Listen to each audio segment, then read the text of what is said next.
nggak boleh. Boleh itu orang aja. Enggak, berapa orang aja? Iya, kalau jumlah saya nggak bisa ngomong, saya juga nggak. Nazar kan taunya yang di depan.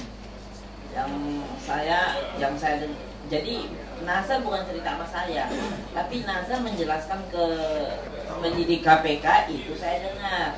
Jadi jangan keliru seolah-olah Nazar curhat sama saya tuh. Kita itu ngomong waktu di penyidikan. Dan nama Pak Agung saya nggak pernah lihat.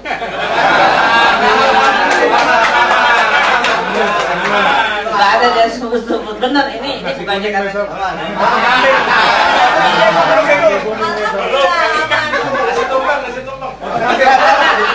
Nazar kan cuma tahu waktu awal. Sudah itu kan dia jadi ke buron kan. Jadi dia masalah tender apa nggak tahu. Jadi klaim ibu ini di proses awal. Ya, proses pemaparan sudah dipatok ini. Setelah itu enggak.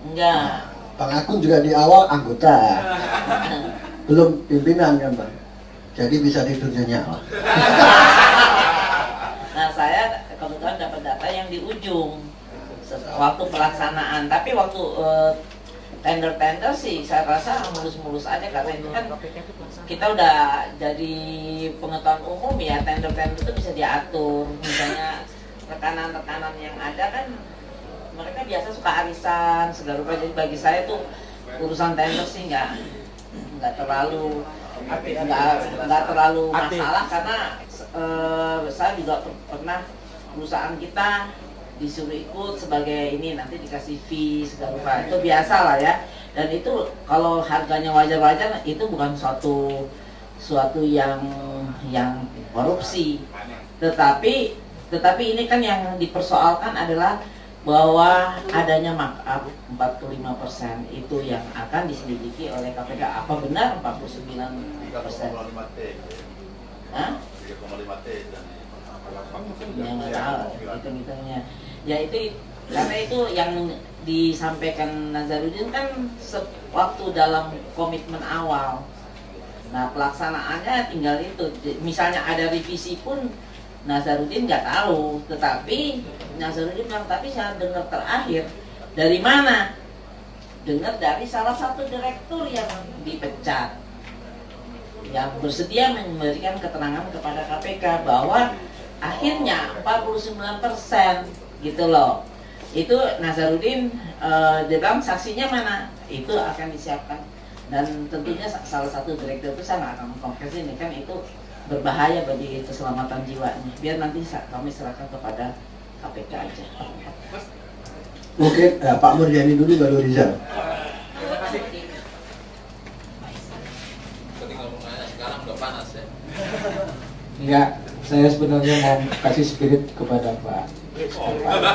Karena saya lihat, saya Murjani Pak, dari Harian Banjarmasin Pos. Umurnya 17.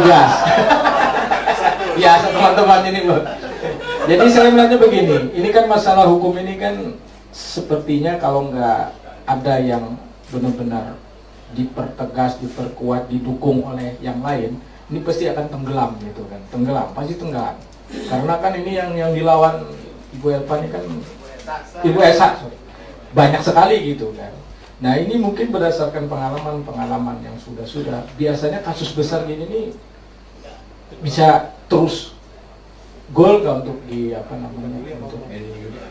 dibongkar gitu kan.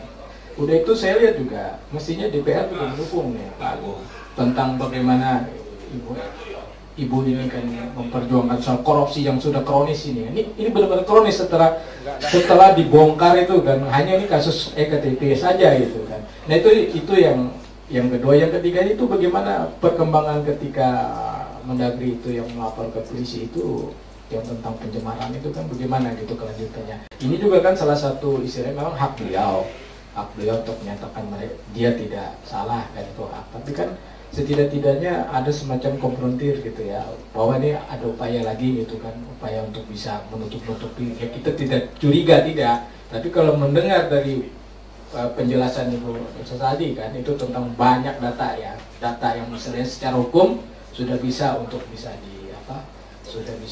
diproses gitu. Karena ibu sendiri meragukan nggak tentang posisi KPK ini gitu kan, dengan melihat guraminya banyak sekali ini. Itu aja, terima kasih. Assalamualaikum warahmatullahi wabarakatuh. Saya Rizal Siregar dari Harian Pos Kota. Bu Elsa, ketika IKTP itu diluncurin, pihak kementerian yaitu Gamawan itu MOU dengan KPK tentang menjaga, mengawal proses tender dan sebagainya. Nah ini kenapa tiba-tiba banyak seperti gurita begitu kasus ini? Karena kan KPK udah MOU sama menterinya. Kenapa bisa terjadi? Apakah Dik Najarudin itu nggak bercerita atau ditanya bagaimana itu bisa kasus itu bisa bergelembung gitu, tapi udah MOU sama KPK. Kedua, pertanyaan saya, ini Ibu mengatakan ada bos ke bos. Kira-kira bos itu pimpinan politik atau pengusaha murni gitu loh? Itu aja. Yang ketiga, pertanyaan saya, Ibu mengatakan bahwa Najarudin, adik Najarudin itu sudah gangguan apa gitu loh, secara psikologi. Apakah ada mempengaruhi nanti ke depannya tentang pengakuan dia? Terima kasih. Assalamualaikum warahmatullahi wabarakatuh. Ya. Satu lagi Bu. Nama saya Erwin Bu, dari Organisasi Pos Provinsi Riau. Kalau tendernya konsorsium berarti ada lead arrangernya Bu ya. Coba Ibu jelaskan lebih menukil lagi siapa saja lead arrangernya dan anggotanya. Dan kita jelas nggak mungkin ini satu perusahaan mengelola satu proyek ini. Dan kita juga dapat gambaran Ibu. Kedua,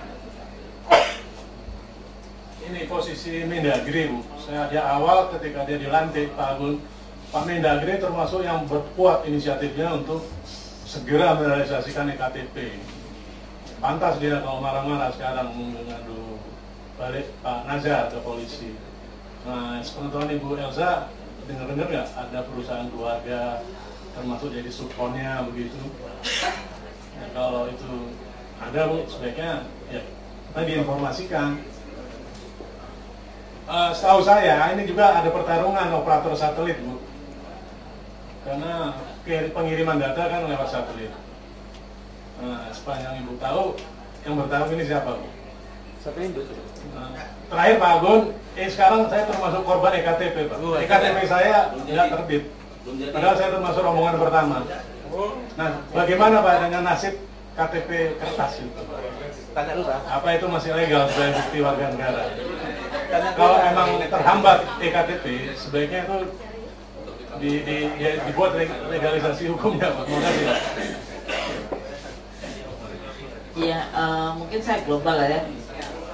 Saya perlu beritahu bahwa klien saya ini kan memang sebagai pelaku yang disuruh ya, bukan sebagai otaknya. Tapi dia terlibat yang disuruh-suruh. Jadi ada bosnya ya. Bosnya itu, bosnya Nazaruddin ada, satu lagi ada, jadi ada 3 bos ya ceritanya begitu. Nah, Nazaruddin dibilang mau dibebasin enggak ya.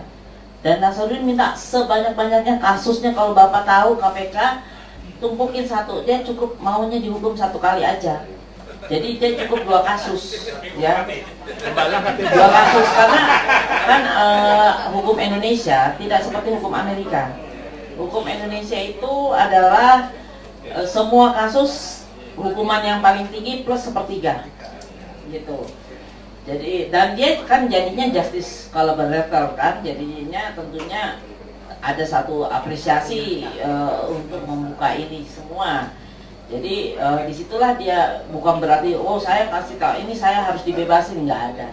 Karena itu saya yang membujuk dia untuk supaya menceritakan yang sebenarnya, supaya jangan gelap gulita begini ya. Itu supaya jangan juga terjadi fitnah ya. Nah itu pertama. Jadi nggak usah disangsikan bahwa saya bela-bela mau bebasin dia, juga enggak. Tetapi ya secara hukum aja lah, proporsional aja. Nah kemudian masalah nama tetap saya pada prinsipnya tidak akan sebut, karena itu kewenangan KPK. Dan juga masalah MOU ini sempat diceritakan oleh Nazar. Jadi dalam persekongkolan rapat-rapat itu gimana ya supaya lolos, supaya ini yang 45% ini oke gitu. Jadi di situ saya nggak sebut namanya, kita ini aja BPK kita libatkan, jadi sudah oke. KPK kita mohonkan supervisi, jadi nggak ada masalah. Tapi lupa KPK kan 5 tahun sekali, nah sekarang KPK-nya ganti, jadinya kan jadi konyol begini. Jadi Nazarudin ada cerita begitu. Jadi siapa? Jadi salah satunya ngedeketin KPK lama. Nah, terus ya udah permohonan supervisi. Itu dijelasin suratnya supervisinya di mana. Nanti KPK akan ngecek memang ada surat. Kan Nazarudin cerita enggak? Coba Bapak cek tanggal sekian tanggal sekian kita bikin surat untuk supervisi. Jadi pinter ini. Jadi tadinya 9T, jangan 9T, nantinya ini ada mereka ada ahli-ahli sehingga dirubah menjadi 5, nah berarti masih kurang dong dananya. Ya, kita bikin aja nanti.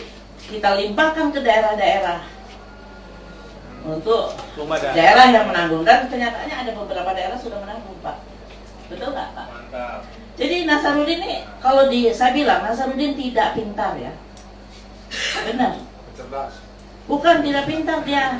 Soal pengetahuan administrasi ini kan adalah orang yang ngerti masalah struktur sistem administrasi. Jadi di pemerintahan Nazarudin ini, kalau misalnya dihitung pada waktu kompromi itu, dia masih umurnya sekitar 32 tahun atau 31 tahun.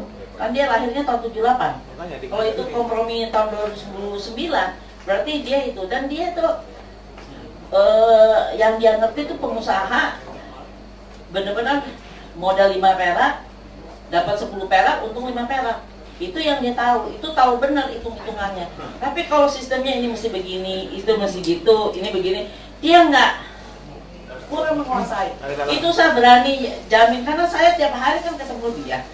Jadi standarisasi pengetahuannya, tapi sekarang dia jadi ngerti, oh begini jadinya, oh begini. Karena yang lainnya lebih pintar, lebih dewasa. Jadi dia disuruh A, suruh B, suruh C. Nah, sekarang untuk ngebukanya jadi dia pintar. Iya, jadi dia kalau saya bilang tidak mungkin dia menjadi otak. Karena pada saat itu umurnya 31 tahun, yang kerjanya disuruh-suruh. Misalnya berusaha pun dia bagaimana? Kuliahnya pun baru berapa? Sedangkan ini jangankan Nazarudin, saya berkecimpung itu melongo-melongo. Padahal saya sekolah udah sampai paling tinggi kan.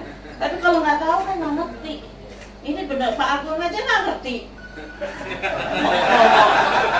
Ada ijon lah, minta supervisi, mana punya otak kita? Kalau kita tidak terjun, iya. Jadi saya bilang ya kita bersyukur karena Nazarudin ini betul masih kecil umurnya, pengetahuan maupun umurnya, dan juga dia emosional, kemudian penderitaan yang terlalu dia terima ini bisa, sehingga dinasihatin dia bisa menjadi kooperatif sekali dengan KPK. Dan itu mudah-mudahan dia kuat untuk bisa satu demi satu dia bisa mengingat-ingat kembali. Dan juga tentunya kita dukunglah KPK supaya KPK jangan ada tekanan atau jadi mandek-mandek, karena pasti karena dulu dipilih sama DPR, ada juga mungkin sungkan atau apa. KPU juga. Jadi ya namanya manusia, tetap manusia tuh susah. Balas jasa. Namanya balas jasa, sosialisasi, sifat sosialnya itu kan manusia ke manusia itu ada enggaknya. Jadi memang kecuali kalau ada tekanan sekali baru itu kudeta hati. Karena itu ya satu-satunya mungkin DPR juga, Pak Agun dan para media bisa mendesak supaya ini terungkap. Terima kasih. Pak Agung ada tambahan.